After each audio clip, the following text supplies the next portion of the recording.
Association, which is a group of union workers within the PSC, which is the Faculty and Staff Union at the City University of New York.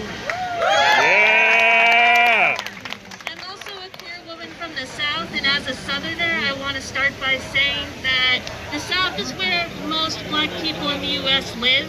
And so for anyone who's trying to write off the South, like, fuck the South, fuck the Republicans, you can't do that, because that's leaving people behind. And Republicans aren't in power in those states because most people in those states are Republicans. They're in power in those states because of centuries of gerrymandering, voter suppression, and capitalist exploitation, which keeps people in poverty, and poverty makes it harder to vote and participate in the political process in other ways.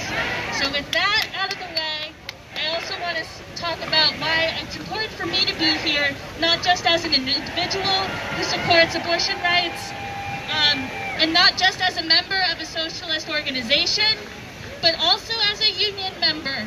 We heard from speakers earlier about how vital unions have been to the fights for abortion rights in other places, and that's true and important.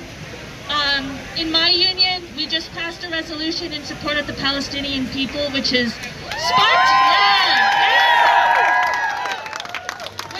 a lot of conversation, not just about that topic, but about what the role of unions should be, and is it our business to be supporting people in other places? And I say, yes, of course it is. I refuse to choose between supporting my colleagues and supporting workers around the world. I do both, always. Yeah! Being a socialist means a lot of different things to me, but one of the things it means to me is that I really believe in the phrase, workers of the world unite.